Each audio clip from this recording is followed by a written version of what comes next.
Então, em nome do Dr. Marcos da Costa, que é o nosso presidente aqui da OAB São Paulo, que encontra-se licenciado, e a doutora Ivete Senise é a presidente em exercício, a doutor Humberto Borges Durso, que é o diretor do Departamento de Cultura e Eventos aqui também desta casa. Então, nós agradecemos ao doutor Neemias, tá, por esta palestra, por esta noite. E ele é ótimo, maravilhoso, nosso grande colega. Então, eu vou ler o currículo do doutor Neemias. Então, ele é professor, advogado, doutorando em Direito Civil, mestre em Direito Difusos e Coletivos, é pós-graduado em Direito Civil e Direitos do Consumidor, professor dos cursos de Direito Civil, Processual Civil e Consumidor na Unip.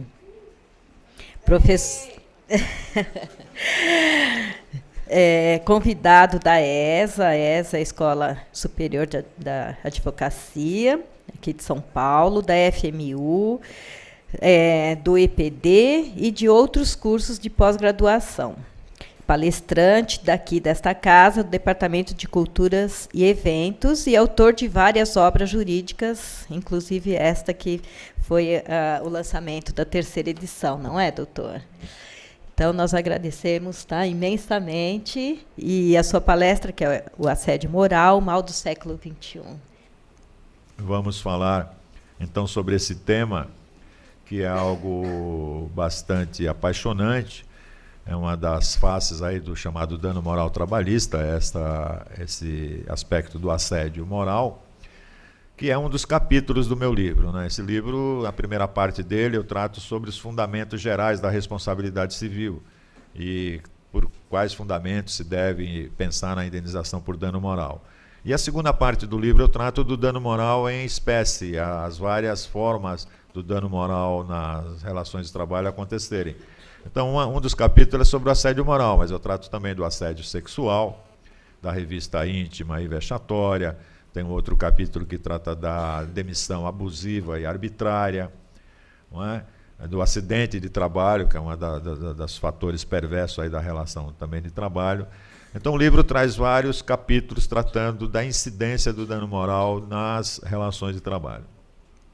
Muitas vezes, e aqui hoje mesmo, teve colega que me perguntou se a minha atuação é voltada especificamente para essa área do direito de trabalho. Aí eu costumo dizer que não. Não que eu não atue, não que eu não conheça também um mínimo na área da justiça do trabalho, mas acontece que o dano moral é um ilícito eminentemente civil. O que acontece é que ele vai ocorrer no ambiente de trabalho.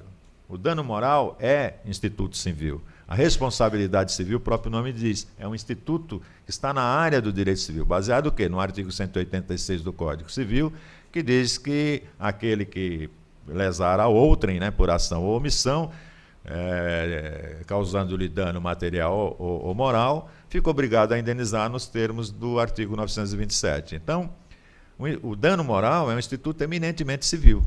Só que nós tratamos desse instituto civil que ocorre na relação de trabalho. E aí, só de curiosidade, nesse livro eu faço um agradecimento a um ex-juiz, hoje aposentado, um desembargador, que se aposentou recentemente, chamado Joel Gesoffer, que uma das vezes que eu fui despachar com ele, tinha um processo do meu interesse, fui ao gabinete dele, e tinha acabado de ser aprovada a emenda 45, que é de 2004. A emenda 45, para quem não sabe, foi responsável pela criação do Conselho Nacional de Justiça, esse órgão importantíssimo para a sociedade e para todos nós, que é o CNJ, e também pacificou essa questão do dano moral trabalhista, porque até a época da emenda constitucional 45, você propunha ação no cível e o juiz do cível declinava da competência e mandava para a justiça trabalhista. O juiz trabalhista declinava da competência e mandava de volta para o cível e você tinha um conflito instaurado. Às vezes o processo levava 1 ano, 2 anos para resolver quem era o juiz competente antes de chegar efetivamente a analisar o mérito. Então a emenda 45, dentre várias coisas positivas, teve esse papel de dizer, olha, dano moral que ocorra na relação de trabalho, competente é a justiça trabalhista e ponto. Não é mais justiça civil estadual, é justiça trabalhista e acabou. E nessa oportunidade que eu fui despachar com o desembargador Joel Gesoffer, ele me disse: doutor Neemias, o senhor que é um estudioso na área de responsabilidade civil, já pensou em escrever sobre dano moral trabalhista? Aí eu olhei para ele surpreso, né? Também falei: mas, doutor Gesoffer, eu não sou advogado trabalhista. Aí ele me disse a mesma coisa que eu estou dizendo a vocês. Doutor Neemias, mas quem disse que o dano moral trabalhista é algo mais ligado ao direito do trabalho? Ocorre na relação de trabalho, mas é um instituto eminentemente civil. Aí eu saí da reunião com ele, com isso na cabeça, e resolvi escrever. E ele, inclusive, sugeriu esse título do livro. Por isso que nas primeiras páginas eu faço uma homenagem a ele, porque foi ele que deu a ideia, ele que sugeriu o título, e ele que me fez pensar que às vezes a gente não tem que se ater ao que está, às vezes, num título. Às vezes um rótulo não diz tudo. Não é? Infelizmente, às vezes a gente é levado a conceituar determinadas coisas pelo rótulo que a gente vê, mas a gente precisa ir além do rótulo. Por isso essa explicação para vocês, inclusive porque tem alguns aqui que são estudantes, que embora o dano moral seja trabalhista, não é um incidente eminentemente trabalhista, né? É um instituto de direito civil que ocorre lá. E esse livro tem o prefácio, como a primeira edição foi em 2006, o prefácio é feito pelo hoje ministro aposentado do STJ, um querido amigo aqui de São Paulo, ministro Massami Ueda, que também foi professor na Unip, é aposentado também na Unip como professor, e ele que faz o prefácio, na época era ministro do STJ, hoje está aposentado. Então, vamos lá, vamos tratar dessa questão, e eu quero fazer primeiro com vocês uma abordagem genérica da importância do trabalho, da importância do respeito ao trabalhador, para depois chegarmos efetivamente à questão do assédio moral. Tudo bem? Vamos começar fazendo uma viagem aí de volta no tempo, e vamos voltar a 1891. Parece que é um tempo muito distante, mas eu, como nasci em 1916, estava próximo disso aí. Tem até um aluno aqui, que é o Gilson, que é dessa época, mais ou menos, então ele deve lembrar alguma coisa. Mas, gente, por que eu falo dessa encíclica Rerum Novarum, que é uma encíclica do Papa Leão XIII, editada em 1891? Esse Papa foi um visionário. Hoje, todos vocês já ouviram falar da função social da propriedade, não ouviram? Todos vocês já ouviram falar da função social da propriedade, ou da função social dos contratos.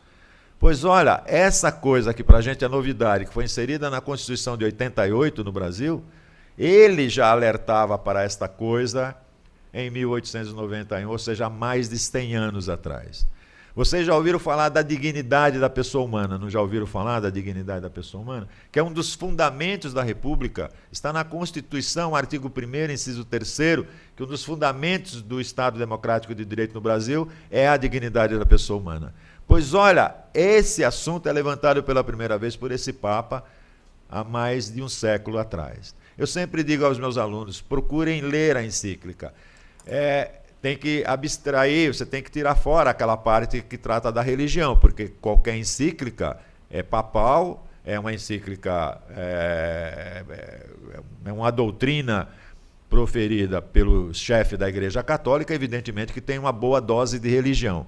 Mas se você pegar qualquer encíclica, tira a parte da religião, todas elas têm um cunho social muito grande. E essa encíclica é importantíssima, porque ela fala da propriedade, ela fala do direito social, e ela fala que os patrões deveriam ter para com os trabalhadores uma preocupação diferenciada. Não poderia olhar para o empregado apenas como uma coisa, como um objeto a ser explorado, como algo que apenas e tão somente produzisse para o seu aumento do capital.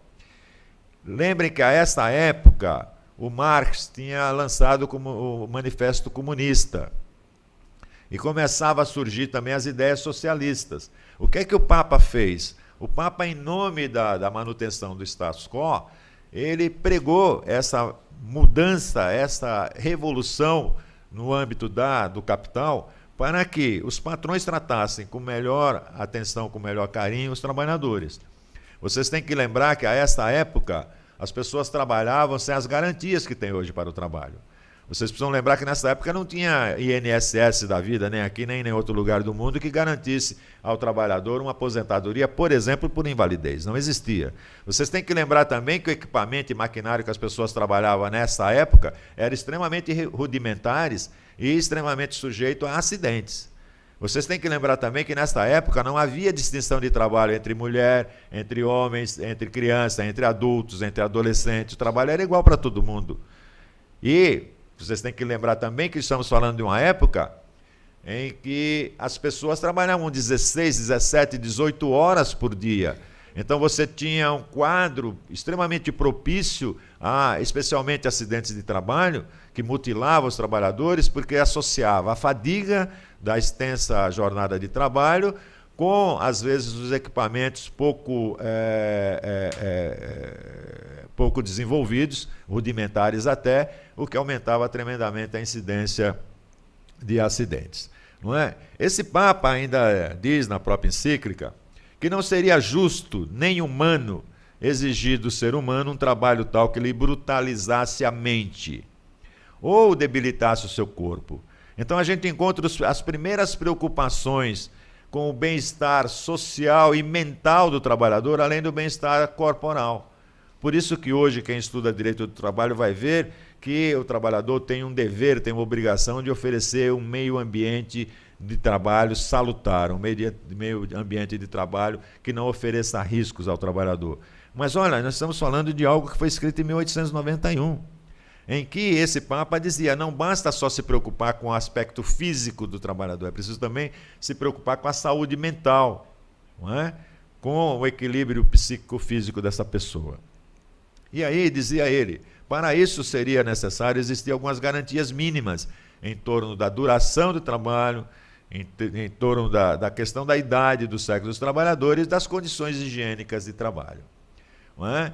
A primeira lei no Brasil que tratou de acidentes de trabalho, que é a primeira lei trabalhista no Brasil, é de 1919, para vocês terem uma ideia. Não é? Na França, esse assunto foi ser positivado no final do século XIX, por volta de 1890 e qualquer coisa, é que a França estava editando a primeira lei que regulava minimamente as relações de trabalho. E esse Papa escrevia isso nessa encíclica, que eu recomendo a leitura, não só por esse aspecto que envolve o trabalho, mas vocês vão ver também que a questão da propriedade é tratada de uma maneira extremamente inteligente por ele nesse período. Volto a dizer, tirem a parte religiosa fora, quem não quer ver a parte de religião, mas há um grande, digamos assim, uma grande facho de luz a iluminar o caminho do direito, que parte dessa encíclica, que demonstrou essa preocupação que deveria passar a existir no mundo, de que a propriedade também tinha que ter uma função social. Isso vai aparecer na primeira Constituição, já no século XX, na Constituição do México e na Constituição de Weimar, na Alemanha, mas nos começos aí dos anos 20. Não é? E vem chegar no Brasil com mais força a partir da Constituição de 88 e hoje está inserida no nosso Código Civil não só a função social dos contratos, mas a função social da propriedade também. A ONU, em 1948, editou a Declaração dos Direitos Humanos como uma forma de garantir que as nações que firmaram esse pacto passariam a ter, com relação aos seus cidadãos, maior respeito com relação aos direitos mínimos que as pessoas humanas fazem por merecer. E a declaração já diz no seu primeiro artigo que todas as pessoas nascem livres e são iguais em direitos e dignidade. Ou seja, essa dignidade que a Declaração dos Direitos Humanos falava, que é a mesma que está repetida na Constituição nossa de 1988, é a dignidade da pessoa, não porque ela se veste bem, não porque ela tem propriedades, não porque ela tem bens, não porque ela tem valores, mas é a dignidade da pessoa só por ela ser pessoa humana. Não é? E a declaração foi promulgada logo depois da Segunda Guerra Mundial, quando vocês sabem, até pela história, pelos filmes que a gente vê, que o Hitler praticamente exterminou no âmbito da territorialidade alemã com uma etnia que era os judeus. Apenas e tão somente porque ele não concordava com os judeus e achava que judeu era uma praga que deveria ser eliminada da face da terra. Veja, um ser humano tratando outro ser humano como coisa, como animal, e praticamente promoveu de maneira extremamente bárbara o extermínio em massa dessa etnia em campos de concentração, em câmaras de gás, em mutilações as mais diversas. Então, a perversidade do que ocorreu na Segunda Guerra Mundial, que não foi somente na Alemanha, mas também aconteceu na Rússia e em outros países, fez com que a comunidade internacional refletisse sobre essas atrocidades e fez essa carta pensando que essa carta poderia ser uma espécie de orientação para que todos os países no âmbito interno adotassem as suas linhas como forma de garantir um patamar mínimo de direitos humanos às pessoas. E dentre esses direitos mínimos, um deles é o direito à dignidade da pessoa humana, que a pessoa faz por merecer só por ser pessoa humana, independentemente dela estar aqui nessa sala, dela estar dormindo na praça ali da Sé, dela estar morando embaixo de um viaduto. Só o fato de ser pessoa humana, ela tem que ser respeitada e tem que ser protegida pelo Estado como um ser que é dotado de dignidade. A nossa Constituição, como eu já disse, veio incorporar esse princípio, né, no seu inciso 3º, e a nossa Constituição fez mais. No inciso 4º, ela fez como uma espécie de balanço entre o capital e o trabalho. Porque nós vivemos num país capitalista. E o país capitalista vive do investimento do capital e dessa simbiose do capital com o trabalho. Agora, o que é que o legislador constituinte fez? Falou, olha, os valores sociais do trabalho são importantes, mas o capital também é importante. Até porque capital e trabalho não dá para um viver sem o outro. Não adianta o empresário ter todo o seu capital se ele não tiver a mão de obra para tocar o seu projeto para frente. Como não adianta o trabalhador ter mão de obra disponível se ele não tiver o patrão para empregar. Então, esse casamento é importante e o Brasil preserva isso. Ou seja, o Brasil fala que aqui o capital tem proteção, e deve ter mesmo, porque nós somos uma pátria capitalista, mas o trabalho também deve ser protegido. Não é? Então, não só nós vamos encontrar aqui, como os chamados alicerces do nosso sistema jurídico, a proteção ao trabalho, mas nós vamos encontrar em outras passagens da própria Constituição, especialmente no artigo 7º da Constituição, onde estão elencados uma série de direitos constitucionalmente assegurados aos trabalhadores. Né? Depois vocês dão uma olhada lá no artigo 7º, está um rol imenso de direitos. Então a nossa Constituição tem a preocupação não só de garantir o trabalho e o trabalhador, como também de garantir a iniciativa privada e o capital. Tanto que, além dessa menção ao capital aqui, vocês vão ao artigo 170, está lá disciplinado a proteção ao capital, que deve respeitar, dentre outras coisas, a dignidade da pessoa humana, deve respeitar os valores sociais do trabalho, deve respeitar o consumidor, deve respeitar o meio ambiente, mas respeitar dessas coisas, o capital é livre para aqui circular e fazer gerar riquezas, não é? A nossa Constituição também fez eu diria assim, pacificou um assunto que era bastante debatido em termos de aceitabilidade ou não antes da edição dessa Constituição. Para quem não sabe, antes de 1988, eram raríssimas as condenações por dano moral em qualquer área do direito.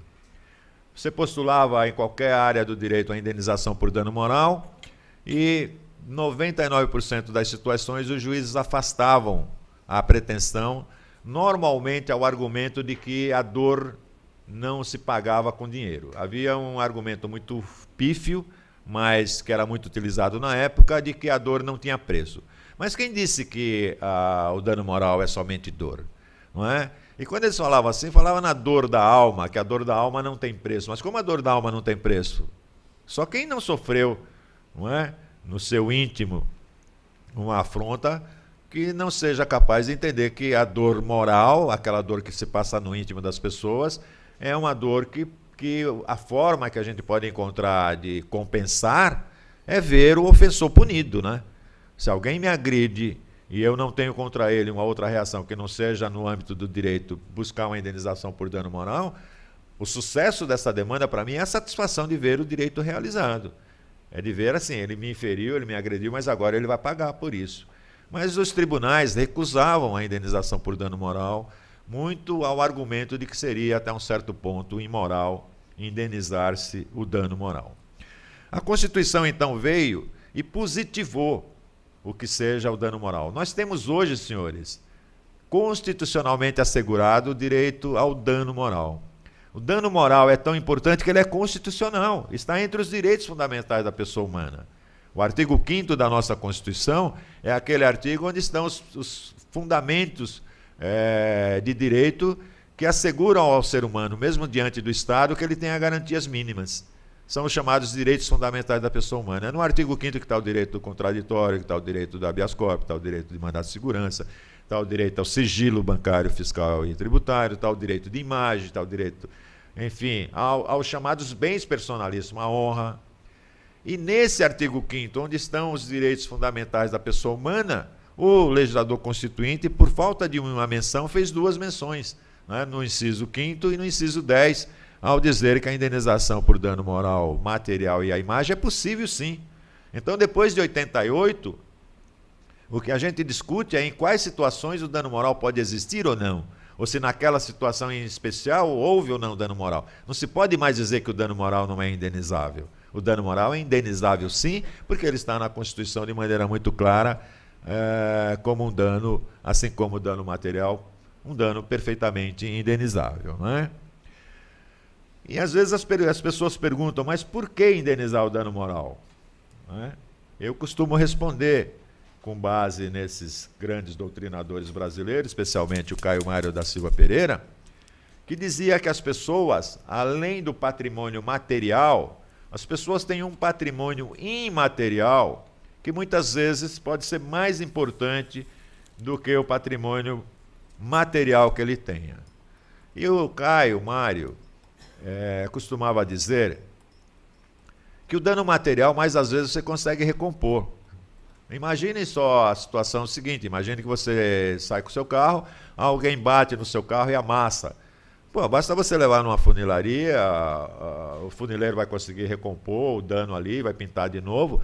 Quem não viu o acidente nem vai perceber que o seu carro sofreu um dano, porque o dano foi refeito.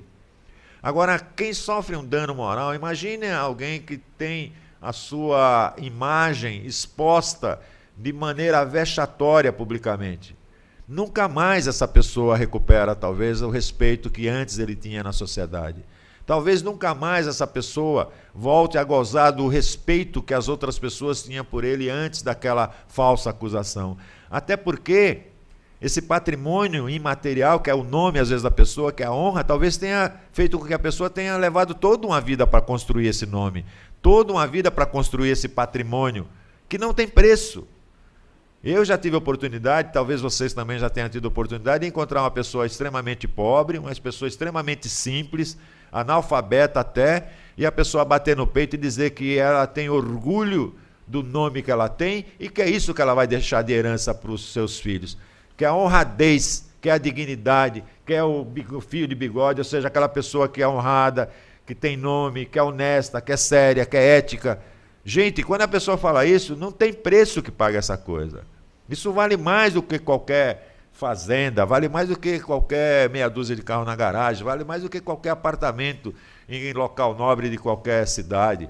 Por quê? Porque esse é o patrimônio que vai fazer com que aqueles filhos e netos propaguem pelo resto da vida. Olha, mas o meu avô... Ah, mas quem era o seu avô? Era doutor? Não, mas ele era um homem simples, mas é um homem honrado. Ele deixou uma família que o prestigia até hoje, que o homenageia. Gente, esse preço é o que o Caio Mário dizia, que não há dinheiro no mundo que pague. É esse patrimônio chamado imaterial, que é mais importante ser protegido do que o bem materialmente falando. Inclusive, ele costumava dizer que as pessoas, às vezes, elas mesmas, não valorizam a si próprias do ponto de vista desta imaterialidade que precisa de proteção. Por quê? Porque muitas vezes as pessoas lutam por um direito a uma indenização por uma bicicleta, por exemplo, do que às vezes para fazer respeitar o seu nome, fazer respeitar a sua moral, fazer respeitar a sua honra, não é? E outra figura importantíssima do nosso direito, chamada Antônio Jeová Santos, um ex-juiz aqui de São Paulo, aposentado, até quando se aposentou estava em Santana. Ele tem um livro sobre dano moral que eu recomendo, é quase tão bom quanto o meu, não é? Mas o Antônio Jeová, ele enfoca um aspecto interessante do dano moral, porque ele fala que todas as pessoas, todos os seres humanos, têm instintivamente um senso de justiça. todos nós. E ele fala mais, ele fala que as pessoas, quando são agredidas, os amigos sentem isso também. Quanto mais próximo, mais sentem. Os familiares sentem isso. E ele diz que, uma pessoa ser agredida na sua moral revolta à sociedade onde a pessoa vive, revolta aos seus amigos mais próximos, aos seus parentes. Então, a resposta do ordenamento jurídico condenando o ofensor é uma forma de apaziguar essa sociedade, é uma forma de dar uma resposta para essa sociedade de que aquele ofensor não vai ficar impune, não é? Então, no âmbito civil, qual é esta punição? É a condenação por dano moral que iria atender esse sentimento de justiça que existe em cada um de nós. O Antônio Chaves, que foi um professor aqui da USP, brilhante, ele dizia que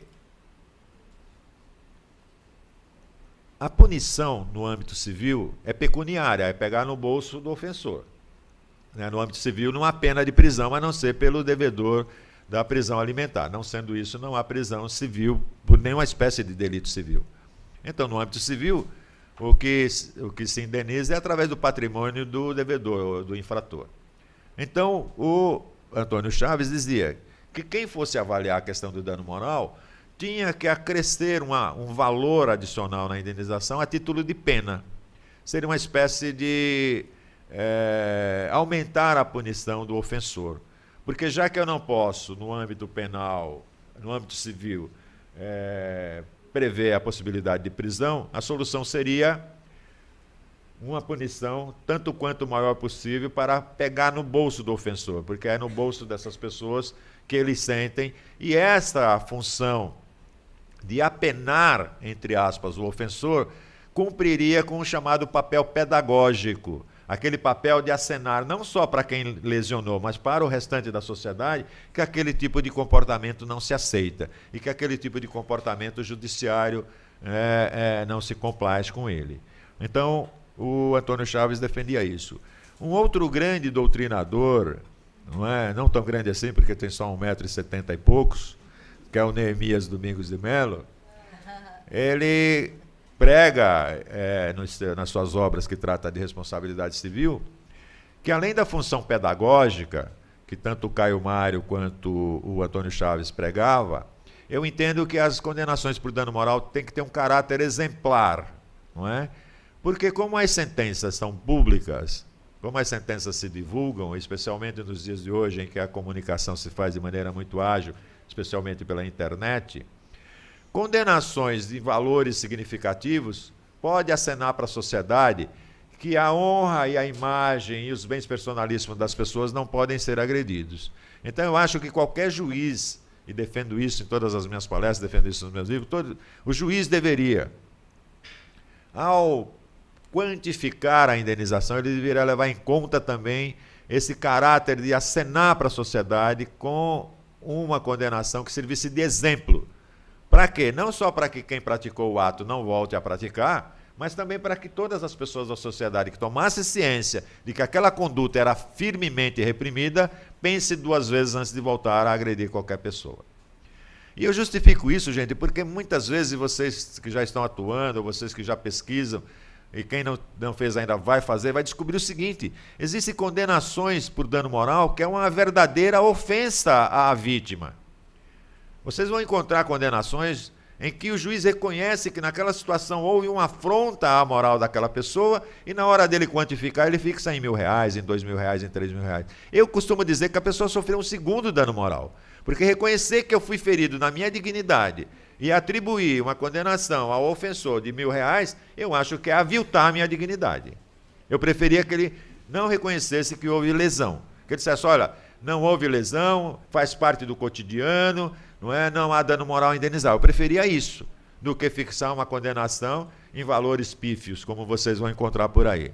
Então imaginem, por exemplo, um banco como o Bradesco ou o Itaú inclui indevidamente meu nome no Serasa, eu entro com ação de indenização por dano moral porque meu nome foi jogado na vala comum dos maus pagadores, e aí o juiz vem e reconhece que realmente isso gera dano moral, manda tirar o meu nome e condena, vamos supor, o Itaú em R$1.000. Você acha que essa condenação cumpre algum papel Não, com o papel de me ofender pela segunda vez, porque agora eu tive o reconhecimento de que a minha honra foi lesada, e na hora de valorar, a minha honra vale um cacho de banana, né? Pelo amor de Deus. E olha, tem condenações vergonhosas. Eu menciono em alguns, não desse livro, mas tem um outro que eu menciono exemplo para vocês terem uma ideia. Teve uma condenação aqui em São Sebastião, que o juiz fixou a condenação no valor a pessoa tinha dado 3 cheques pré-datados numa loja.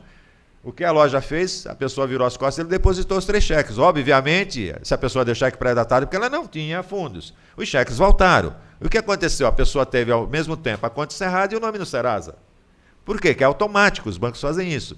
Essa pessoa entra com um pedido de indenização porque houve uma quebra na confiança, né? Isso feriu o chamado princípio da boa-fé. Se você diz que aceita cheque pré-datado, como é que você não honra com esse compromisso que você assume com o seu cliente?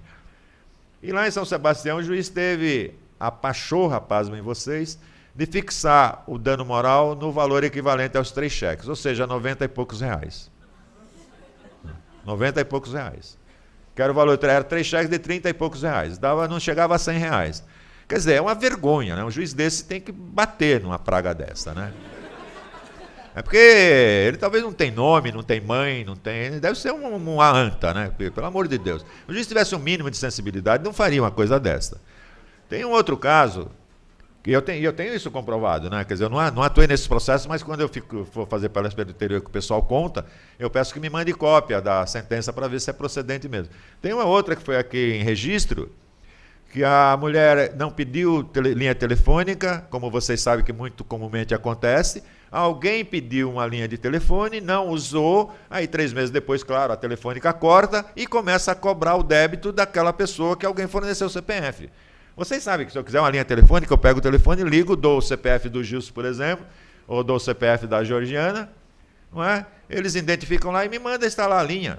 Não checam se eu sou ela ou se eu sou ele. Não fazem isso. Aí depois, sabe que essa senhora, como é que ela foi descobrir? Ela foi descobrir na hora que ela foi fazer um crediário e apareceu o quê? Aquela velha história, né? Que a pessoa chega lá, o vendedor fala, não vamos poder atender porque a senhora está com o nome sujo. O seu nome está no Ceasa. Ela falou, meu filho, eu não vou poder comprar mais frutas. Não, senhora, a senhora não vai nem poder comprar fruta, nem vai poder financiar os móveis que a senhora está querendo aqui. Aí a coitada da mulher ainda tem... Porque quem já teve o nome incluído no Serasa, no SPC, sabe que é um verdadeiro tormento. Você tem que ir lá, se submete a uma fila imensa, a um tratamento desumano, até descobrir que quem mandou incluir seu nome. Ela vai e descobre que foi a Telefônica. A Telefônica cobrava o equivalente a 360 e poucos reais pelos 3 meses que alguém utilizou essa linha até ela bloquear a linha.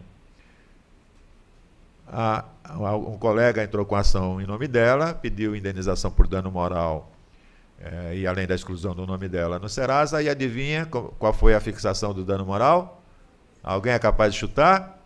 Nos 360 e poucos reais, que era o montante da dívida inexistente. Como é que você, como juiz, reconhece que uma empresa como a Telefônica indevidamente forneceu um serviço em seu nome sem que você tenha pedido? E esse fato gerou para você um dano de, inclusive publicamente, ter o crédito recusado. Você tem que contratar um advogado, esperar com a morosidade da nossa justiça, que lá no final vem uma maldita sentença para dizer que você não deve, que você nunca contratou aquele serviço. E aí diz, olha, houve dano moral sim.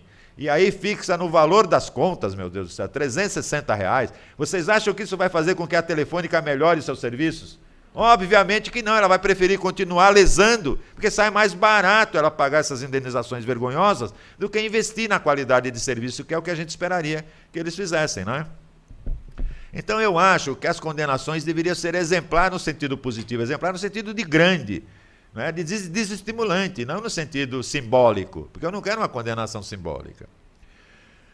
Bom, mas e o dano moral trabalhista, hein, gente? Vocês sabem que se eu disse para vocês agora há pouco que até antes de 1988 era quase proibido falar em dano moral, imagine na área das relações de trabalho. Não se falava nisso, era inexistente. Na área civil a gente já postulava dano moral antes de 88, mas na área trabalhista era um sacrilégio, não se podia falar em dano moral na área trabalhista. Na área trabalhista a única coisa que se podia pedir seria as verbas indenitárias normais de qualquer relação de emprego. Acontece, gente, que se a gente pegar a CLT, que é de 1942, e esse texto aqui é original, ela não sofreu alteração nesse texto, ela sofreu alteração em várias outras passagens. Mas veja o seguinte, se eu já tenho na CLT, no artigo 483, a linha E, a previsão de que eu posso considerar rescindido o meu contrato de trabalho, não é? E pleitear a devida indenização quando o empregador ou seus propostos praticar contra mim ou as pessoas da minha família ato lesivo à honra e à boa fama. Gente, ato lesivo à honra e à boa fama, dano moral. Nós já tínhamos essa previsão na CLT e os colegas que atuavam na área não se apercebiam dessa previsão. Porque qual é a indenização decorrente do ato lesivo da honra e da boa fama? Só pode ser a indenização por dano moral, não é?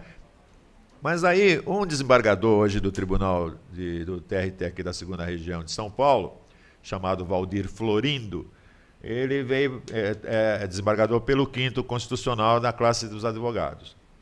O Valdir Florindo, em 94, 95, era advogado dos metalúrgicos, dos sindicatos metalúrgicos de São Bernardo do Campo. E ele lança, naquela época, um livro pequeníssimo, não tinha nem 100 páginas, tratando do dano moral trabalhista. É o primeiro registro que eu encontro falando dessa figura do dano moral trabalhista. Veja, a Constituição foi de 88, eu estou falando que em 95 ele editou isso, criou um salseiro esse assunto, porque muitos colegas nem imaginavam a possibilidade jurídica de, no âmbito das relações de trabalho, pleitear a indenização por dano moral. E esse assunto veio crescendo e hoje é plenamente aceito que na área das relações de trabalho a indenização por dano moral é cabível, sim, e a Justiça do Trabalho tem sido até bastante mais receptiva do que a Justiça Civil com relação ao reconhecimento do dano moral e também, especialmente, à quantificação. Gente, eu sei que para vocês fica difícil imaginar que existem pessoas por aí que trabalham. Não é? Eu sei que para vocês é complicado entender isso. Que tem pessoas que dependem de trabalhar às vezes 30 dias por mês para poder no final do mês receber um mísero salário, para com esse salário poder fazer as coisas que necessita qualquer ser humano fazer. Mas eu advirto a vocês, aí fora, gente, tem pessoas pobres, tem pessoas que precisam trabalhar, sabia? Tem pessoas que têm que marcar ponto, tem pessoas que têm que cumprir horário, tem pessoas que têm que cumprir com os afazeres que o empregador impõe para eles. Gente, eu sei que a vida de vocês é uma outra realidade, mas pensem, existem pobres na face dessa terra, saibam vocês. E os pobres normalmente são trabalhadores. Agora, gente, nós passamos a maior parte da nossa vida dedicada ao trabalho, seja ele público, seja ele privado, seja ele como autônomo, seja ele como subordinado. A maior parte da nossa vida está dedicado ao trabalho. É só vocês contarem o seguinte, a partir de que hora você sai de casa, você já está por conta do trabalho. O sofrimento que você enfrenta no trânsito, não é? Aliás, para muitos que estão aqui, que não sabem o que é pegar um ônibus cheio ou um metrô impossível de transitar, saibam que tem pobres que se submetem a isso, porque não tem outra escolha, né? Não tem outra escolha. Existem pobres, eu aviso vocês. Desde a hora que você sai de casa, você já está por conta do trabalho. E até você voltar, você está por conta do trabalho. Conta. Gente, no mínimo você vai se dedicar para o trabalho 12, 13, 14, 15 horas por dia. Não é? E tem uma coisa muito grave, muito séria. Quem aqui já não engoliu sapo no ambiente do trabalho? Quem já não engoliu? Gente, olha só, a gente depende do maldito emprego. A gente depende, a nossa dependência, mais do que hierárquica, é uma dependência econômica. Eu dependo do maldito emprego para receber o meu salário no final do mês. Eu não posso correr o risco de ficar desempregado. E para isso eu engulo sapos. Para isso eu me submeto a tratamento muitas vezes degradante. Não é? Porque a nossa dependência, mais do que a hierárquica, veja, o patrão tem o direito de comandar o seu trabalho, ele tem o direito de exigir metas, ele tem o direito de exigir um comportamento seu adequado no ambiente do trabalho, ele tem o direito de exigir que você respeite as regras que ele impôs dentro da companhia. É o poder diretivo, ele tem esse direito. O problema é quando esse direito é extrapolado, quando esse direito vira abuso de direito. Não é? E é nessa hora que a gente acaba, muitas vezes, sendo violentado E como a gente tem essa dependência, digamos, mais forte do que a hierárquica, a dependência econômica, que é depender daquele emprego, a gente, por conta dessa dependência, acaba se submetendo muitas vezes a um tratamento que, em condições normais, nenhuma pessoa aceitaria, não é? Então, nós vivemos a boa parte da nossa vida em função do trabalho. Óbvio que existem algumas situações de trabalho em que elas não são nada, digamos, dignas, não são nada glamourosas, né? Mas na nossa sociedade existem todos os tipos de trabalho que precisam ser desenvolvidos. O que é que o legislador acabou fazendo? Para algumas atividades de maior risco, para algumas atividades mais perigosas, para algumas atividades mais insalubres, o legislador criou uma espécie de compensação, porque trabalho ruim precisa ser feito também, não é? Mas ele criou uma compensação, que é uma aposentadoria menor, que é pagar um adicional porque a pessoa trabalha numa atividade de risco ou insalubre, não é? Ou procurou criar mecanismos para obrigar as empresas a fornecer equipamentos de segurança com mais eficiência, para procurar proteger de uma maneira ou outra essas pessoas que acabam expondo a sua vida em função do trabalho a uma agressão maior à sua saúde e à sua integridade psicossofísica, não é? Mas é necessário ter as pessoas que, por exemplo, vão cuidar do esgoto que a gente produz. É preciso ter as pessoas que vão recolher o lixo das nossas casas e das nossas ruas. Como é preciso ter as pessoas que vão fazer os trabalhos perigosos, de trabalhar com explosivo, de trabalhar em minas, de trabalhar com gás, trabalhar com combustíveis. Mas para essas pessoas a legislação criou uma espécie de compensação. Do tipo, olha, já que você tem que fazer um trabalho que é pouco, que digamos, agride um pouco mais a sua saúde, a sua integridade, vamos criar uma compensação e para isso nós temos aí políticas diferenciadas para as pessoas, não é? Mas a proteção ao trabalhador, como já preconizava lá o Leão XIII, a preocupação não é só com o aspecto físico, não é? É preciso pensar na segurança psíquica e na segurança moral do trabalhador, sobre os seus múltiplos aspectos. Aliás, é uma obrigação que também o poder público tem e mais das vezes se manifesta através da atuação do Ministério Público do Trabalho, que felizmente no Brasil tem tido uma atividade elogiável. Eu costumo saudar muito o Ministério Público do Trabalho, que tem atuado com bastante destemor e com bastante firmeza. Só que o Ministério Público do Trabalho não defende trabalhador individualmente. O trabalhador individualmente tem que procurar um advogado para que entre com ação em sua postulação. O Ministério Público do Trabalho atua na área coletiva, quando descobre que de maneira reiterada uma empresa adota de maneira coletiva determinadas posturas que afrontam a dignidade do trabalhador. E o Ministério Público tem feito um trabalho realmente digno de elogios. E as empresas precisam se conscientizar, e é incrível como no Brasil isso não acontece, porque a maioria das empresas que estão por aqui também estão no exterior. É só vocês pensarem que a Volkswagen não é brasileira, ela é alemã. É só vocês pensarem que o Walmart não é uma rede de supermercado brasileira, ela está aqui, mas ela é americana. É só vocês pensarem que o Carrefour é uma rede de empresa que é francesa. Agora, no país de origem dessas empresas, eles tratam o trabalhador de outra forma, gente.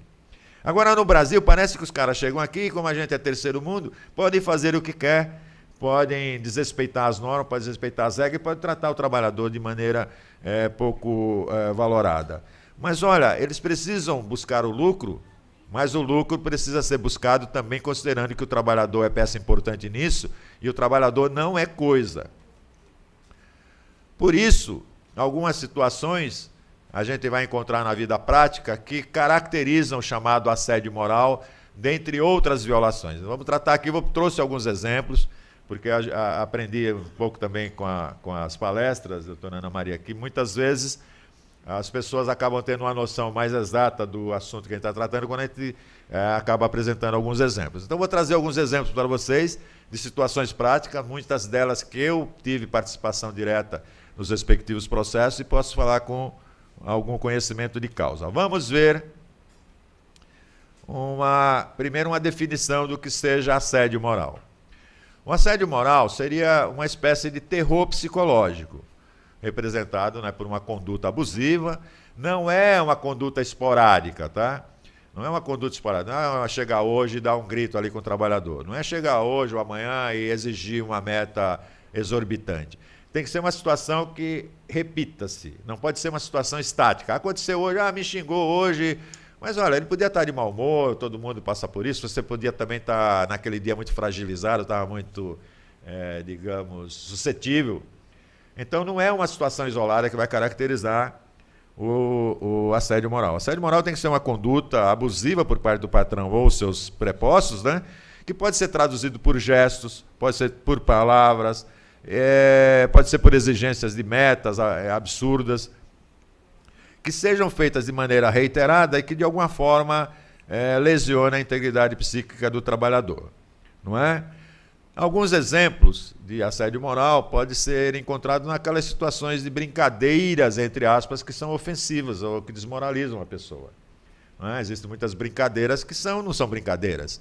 Na verdade, a pessoa mascara uma brincadeira para naquilo ali manifestar o seu repúdio, às vezes, a uma opção sexual da pessoa, manifesta ali um preconceito, não é? Sobre o falso manto, estou brincando. Não é? Brincando, mas está depreciando com a minha cor, ou, não é? Com a minha origem, ou coisa do gênero. Então, brincadeiras ofensivas não são, muitas vezes, aceitas, especialmente quando ela vem de hierarquia superior, porque aí você nem tem como reagir, porque quando é um colega do seu lado, na mesma hierarquia, você ainda pode, às vezes, ter algum tipo de reação. Mas quando vem do chefe, ou do chefete, como eu costumo dizer, você tem uma dificuldade de reação, porque você tem medo também da represália, que mais às vezes pode significar a perda do emprego, né?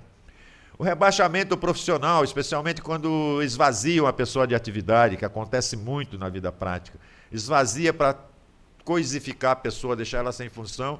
Uma hora a pessoa se enche, pede transferência diária, pede demissão, enfim, aposentadoria precoce, se já pode se aposentar.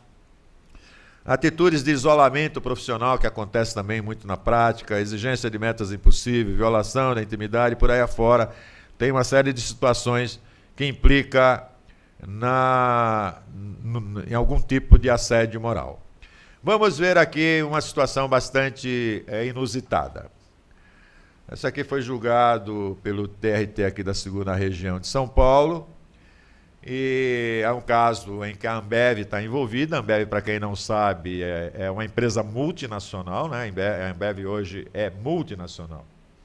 É a maior empresa brasileira no ramo aí de bebidas, né? Refrigerantes, cervejas. Numa das unidades, os trabalhadores que não atingiam as metas, na reunião mensal de avaliação, tinham que dançar aquela música do El Chan, que é a música lá na boquinha da garrafa. Os que têm aqui mais de 50 anos devem lembrar disso. A molecada aí, eu acho que não sabe o que é, mas nem procure saber, porque é uma música de péssima qualidade, eu não recomendo. Então os mais jovens não devem saber, continua sem saber. Mas era uma música que tinha toda uma coreografia, que as meninas que dançavam lá com essa banda aí chamada Chan tinham que dançar, e tinha lá um agacho lá, que era como se ela estivesse dançando em cima de uma garrafa que estivesse em pé, né? Hã? Com sainha curta, com pouca roupa, né?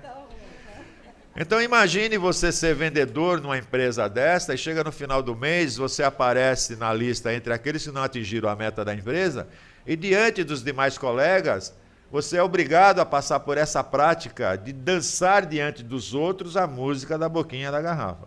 Gente, é expor a pessoa ao ridículo, é expor a pessoa a um vexame público diante dos seus colegas. É degradar o ambiente de trabalho ao ponto de qualquer um daqueles trabalhadores, se for o caso, se agridem durante o mês para atingir suas metas, para não se ver colocado naquela situação. Essa situação foi considerada pelo juiz, pela desembargadora Vilma Nogueira de Araújo, como uma situação que é um exemplo típico da execração da dignidade humana e, portanto, a empresa deveria ser condenada por adotar essa prática péssima, né? O Banco do Brasil, ele foi condenado, é uma condenação expressiva, vocês não sonhem que vocês vão ter condenações por dano moral nesse valor, como está aqui, mas eu trouxe como exemplo. Deveriam, para mim, ser todas desses valores, né? Daí para mais. Mas essa condenação foi elevada porque, pasmem vocês, o Banco do Brasil tem uma ouvidoria, tanto externa para o público que tem que reclamar serviço, quanto uma ouvidoria interna, ligada ao RH da empresa, para ouvir os funcionários. Agora, vocês imaginem a mulher, uma senhora que era gerente dessa ouvidoria interna é exatamente aquela que tem que ouvir os funcionários e desenvolver políticas de valorização desses funcionários, ela ser assediada por um diretor. Vocês imaginam o absurdo? Quer dizer, a pessoa encarregada de inibir que exista o assédio moral na empresa, ela é assediada pelo diretor, por um dos diretores. Então, a justiça acabou condenando, esse voto é muito interessante, porque o juiz entendeu que, neste caso, o valor tinha que ser grande mesmo, para cumprir com a sua função, pelo fato exatamente de que esta mulher, que era responsável pela qualidade do ambiente de trabalho dos funcionários internamente, ser ela exatamente aquela que foi objeto do assédio. Ou seja, como é que eu coloco alguém na minha empresa para ser a gestora de uma política de qualidade para os funcionários e eu vou assediá-la? Não é? Quer dizer, é um contrassenso. Então, o banco acabou sendo condenado, é uma ação de 2007, está aí como exemplo.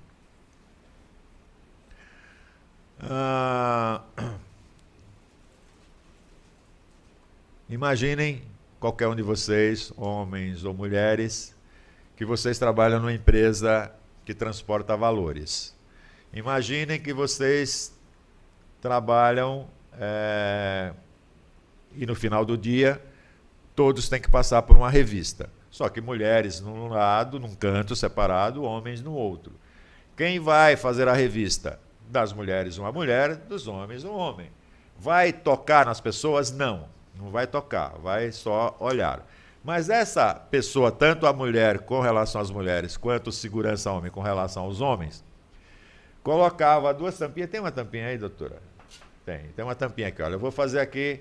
Gilson, prepare-se que a pergunta é para você. Não, eu vou perguntar para a Silvana. Em homenagem a Diadema, eu vou perguntar para a Silvana. Diadema merece alguma homenagem? Silvana, preste atenção. Imagine que você trabalha numa empresa de valores, que transporta valores, você trabalha na tesouraria. No final do dia, você vai para uma sala como essa aqui, onde você passa por uma revista antes de ir embora. Aí você vai chegar, tem aqui uma moça, uma segurança, diante de uma mesa, suas colegas estão todas ali atrás, fez uma fila, você chega aqui, tem duas tampinhas, Silvana, duas tampinhas emborcadas assim.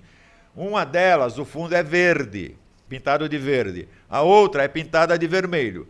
Aí ela chega aqui e manda você levantar uma tampinha. Silvana, vamos imaginar que você tirou a tampinha de fundo verde. O que significa?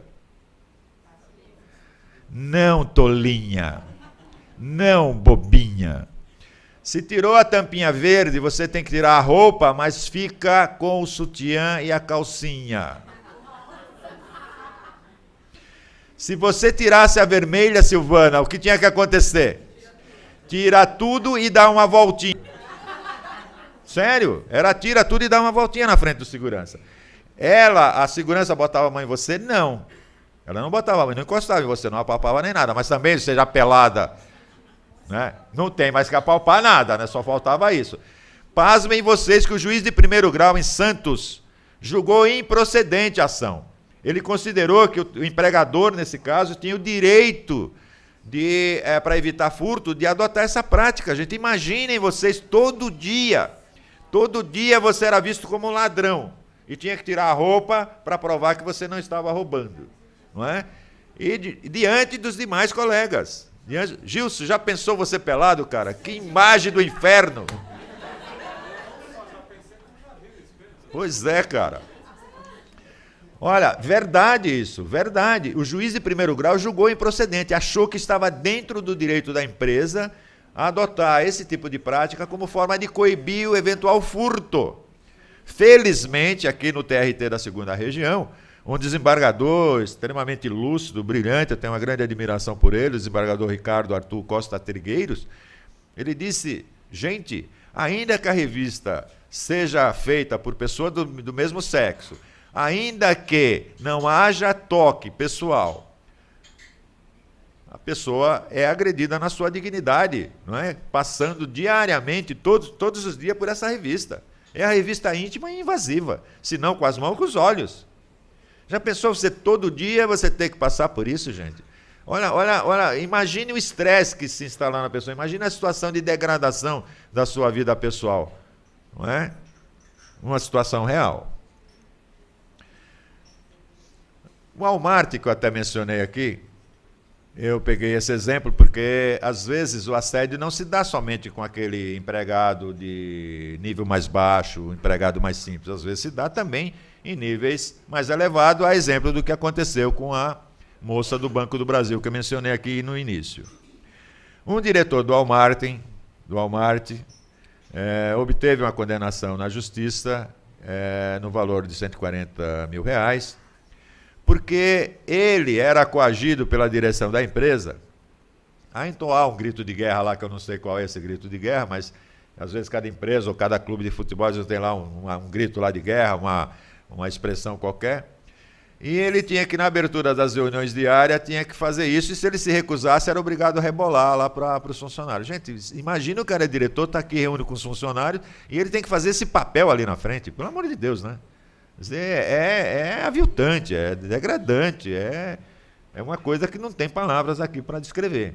Ele aguentou durante um tempo, até que não teve mais como se sustentar, acabou ingressando com ação, que foi julgada em Barueri, e obteve essa condenação do Walmart, que foi mantida depois pelo tribunal. O TRT aqui da 2ª Região manteve a condenação. Essa aqui é muito interessante. A Ambev é a minha predileta. E a Ambev é a minha predileta pelo seguinte: tem vários casos da Ambev, mas esse aqui, olha só que absurdo, gente. O vendedor que não atingia a meta tinha que deitar num caixão na sala de reunião, tinha um caixão de defunto. E ele deitava ali para representar o vendedor morto. Era a representação do vendedor morto. O cara, não é o fim da picada isso? Não é? Era o vendedor que não atingia a meta, era o vendedor morto, vai deitar no caixão. É bizarro, né? É bizarro para dizer o mínimo, né? O Walmart, gente. Aí eu me pergunto, será que nos Estados Unidos eles fazem isso? Seguramente não, porque lá as condenações não são simbólicas. Lá, se eles fizerem isso, a condenação é pesada. Então lá eles não fazem, mas aqui os caras fazem isso, né? E, é claro, além do funcionário ser rotulado de incompetente, tinha umas... Sabe essas coisas de plástico de galinha que você tem que botar na cabeça? Então eles tinham que botar isso, aí outro vinha e cortava para dizer que estava degolando a galinha, fantasiava os caras de rato. Quer dizer, além de deitar no caixão, tinha uma série de outras práticas extremamente abusivas, né? Para dizer o mínimo, com os funcionários. Mais uma da Ambev. Essa aqui, só rindo. Silvana, você consegue ler aí, Silvana? Silvana, eu vou só dizer para você o seguinte: olha, um dos gerentes da empresa, ele, para motivar os vendedores, ele fazia uma reunião uma vez por mês numa chácara. Levava todos os funcionários para aquela chácara. E contratava umas garotas de programa. E era só vendedores homens. Os vendedores que atingiam as metas ganhavam um vale garota de programa.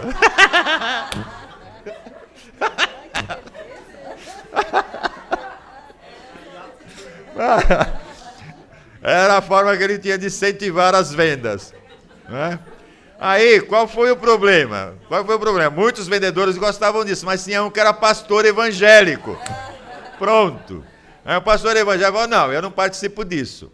Sabe o que é que esse gerente fez com o pastor? Amarrou o pastor numa cadeira, passou o vídeo pornô para ele, obrigou uma das garotas do programa a fazer striptease com o cara amarrado. Você vai assistir na marra.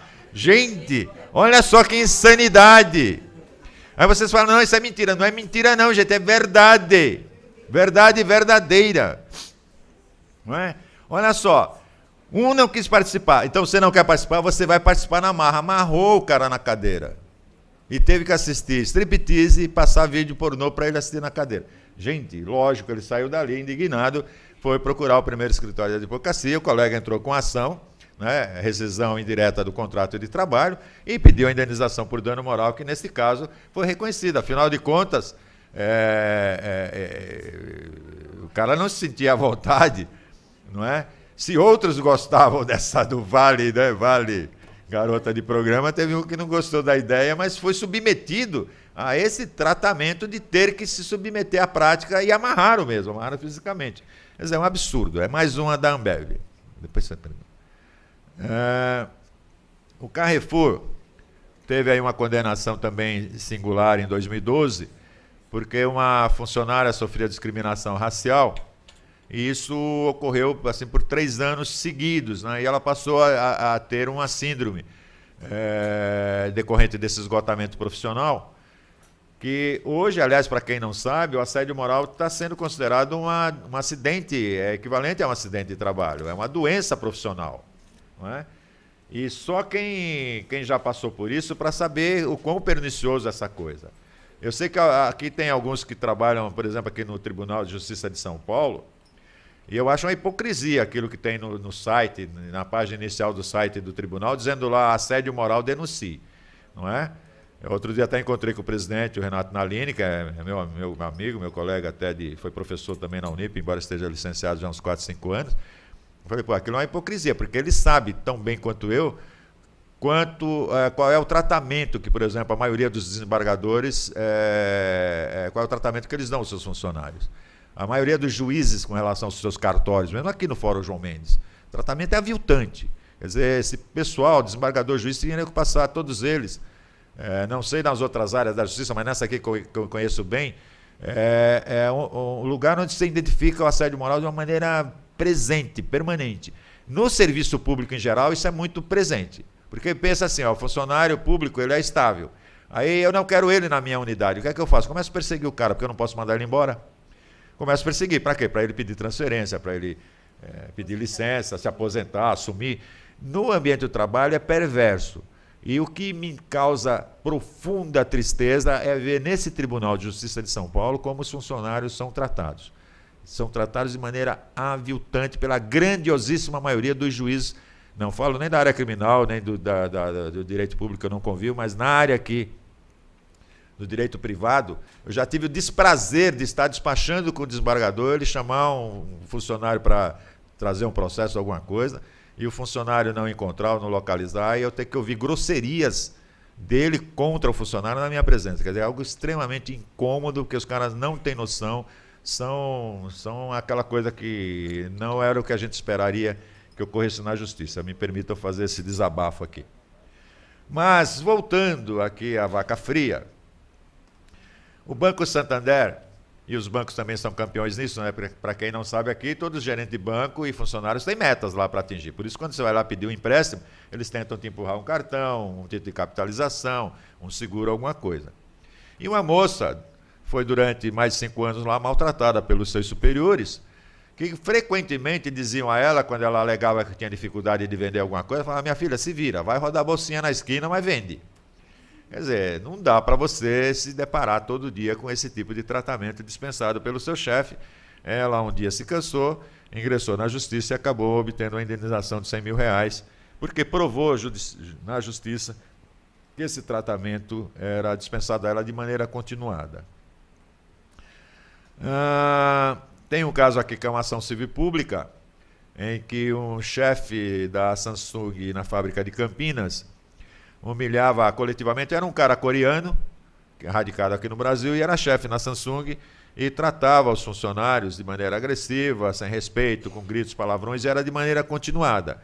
Aí houve uma ação coletiva, porque alguém denunciou para o sindicato denunciou para o Ministério Público do Trabalho, que ingressou com a ação, e a justiça condenou a Samsung a uma obrigação de não fazer, quer dizer, ou seja, a obrigação de não continuar com aquelas práticas sob pena de uma multa diária equivalente a R$10 mil por funcionário violentado. Conclusão, mandaram embora esse chefete, mudaram-se as práticas e ela cumpriu a contento essa obrigação de não fazer. Falando em ação coletiva, eu até falei agora há pouco que a Ambev era a minha predileta, porque a Ambev, em 2006, foi condenada pelo Tribunal Regional do Rio Grande do Norte numa ação coletiva movida pelo Ministério Público do Trabalho no valor de R$1 milhão, porque lá eles tinham essas práticas abusivas com relação aos funcionários da produção de fábrica. E eu tomei ciência porque eu sou um dos poucos autores no Brasil que já escreveu sobre dano moral coletivo. Não é o dano moral quando é causado a uma coletividade, não a uma pessoa individualmente, mas a toda uma coletividade. E lá o Ministério Público do Trabalho entrou com essa ação, foi julgado procedente em primeiro grau, recorreram ao tribunal, E no tribunal, a desembargadora, quando justifica o voto dela, reconhecendo que houve dano moral coletivo, ela cita um artigo meu para dizer, assim como diz o professor Neemias, essa situação caracteriza dano moral coletivo. E quando ela fixa o valor em R$1 milhão, ela justifica porque estava fixando em R$1 milhão. E ela usa também esse meu argumento de que as condenações têm que ter um caráter exemplar. Então, R$1 milhão para uma filial da Ambev, ela entendeu que era um valor apropriado, um valor que significava realmente fazer com que a condenação tivesse eficácia. E lá, depois eles tentaram recorrer por TST, não conseguiram, e essa condenação transitou em julgado. A Ambev teve que pagar uma indenização para o Fundo de Amparo ao Trabalhador, porque quando a ação é uma ação coletiva, ação civil pública, ela não volta para os funcionários de maneira direta. Nesse caso, sempre volta para um fundo, no caso, o Fundo de Amparo aos Trabalhadores. Sem prejuízo que depois cada um dos trabalhadores possa ingressar com a sua ação individual. Porque se eu já tive uma ação coletiva que reconheceu aquela prática, individualmente agora eu não preciso mais da parte probatória, porque já está aprovado na ação civil pública. Eu vou ingressar com a minha ação individual, pedindo que o juiz, no meu caso específico, fixe qual é o valor da indenização. Foi aí que eu tomei ciência disso e comecei a pesquisar. E descobri que a Ambev fazia isso não só lá no Rio Grande do Norte, fazia isso na fábrica aqui em Ribeirão Preto, fazia isso na fábrica de Minas Gerais. Aí você fala, gente, estamos vivendo no século XXI. Como é possível que essas práticas ocorram? Como é possível o dono dessas empresas ou os principais diretores dizer que não conhece? É como o Lula dizer que não sabe que o mensalão existia. É como a Dilma dizer que o petrolão não existe. Meu Deus do céu, não sou tão idiota assim, não sou tão retardado assim para admitir que um chefe não saiba, se ele é inclusive o principal beneficiário da exploração humana, como é que ele pode dizer que não sabe do que está acontecendo? Quer dizer, no mínimo, é preciso desenvolver práticas gerenciais de qualitativas, é preciso que o empregador compreenda que nós vivemos numa nova realidade e que o trabalhador não é um escravo, o trabalhador não é um instrumento. O trabalhador é uma peça importante no projeto do empresário, no projeto de lucros, mas esse lucro não pode ser um lucro obtido à custa do aviltamento das relações de trabalho, do aviltamento das pessoas. E é por isso que essa coisa, que no passado já foi chamada, até desculpa a expressão, de frescura, sabe? Me perdoe a expressão, mas muita gente diz, assédio moral, isso é frescura. Gente, assédio moral, de maneira continuada, eu já tive o desprazer de ter contato com pessoas que passaram por isso, afeta de maneira séria o equilíbrio emocional das pessoas que se veem nessa situação, não é? Olha, é comum desenvolver patologias do tipo engordar ou emagrecer, dependendo da pessoa, impotência sexual é muito comum, falta de apetite, estresse, pesadelos, insônia. Uma série de problemas decorrem desse tipo de tratamento. E o que é interessante, mais das vezes o funcionário nem se apercebe disso. Vai se aperceber disso quando tem lá uma dor de cabeça permanente que ele nunca teve, vai procurar o médico e quando faz a entrevista com o médico, mais às vezes é o médico que diz, meu filho, você está sofrendo assédio, procure uma outra solução. Porque às vezes a pessoa nem se dá conta, não é? Então eu volto aqui a dizer a vocês, o patrão tem o direito de dirigir os trabalhos, tem o direito de exigir resultados, tem o direito de exigir uma política interna em que os funcionários se subordinem, sem sombra de dúvida. Esse é o papel dele, está assegurado na CLT, no artigo 2º. Agora, ele não pode, em nome do lucro, não é, aviltar o trabalhador, não pode, em nome do lucro, adotar práticas que impliquem na coisificação do trabalhador. Tinha um outro caso aqui que eu não trouxe, agora que eu vi que eu acabei, eu selecionei, mas não coloquei aqui. Gente, que uma empresa, para evitar que os trabalhadores fizessem hora no banheiro, nós sabemos que tem trabalhador que faz hora no banheiro, até nós talvez já fizemos isso, né? A gente vai lá, leva uma revista, fica lá dando uma lida. Quem já não fez isso? Sabe o que a empresa fez? A empresa botou câmeras em cada um dos boxes do banheiro, tanto do homem quanto mulher. Gente, você acha isso admissível? Já pensou você fazer suas necessidades com a câmera ali? Já imaginaram isso? Não é? Hein, Georgiana? Hein, Andréa? Já imaginou? Você vai fazer suas necessidades e tem uma câmera.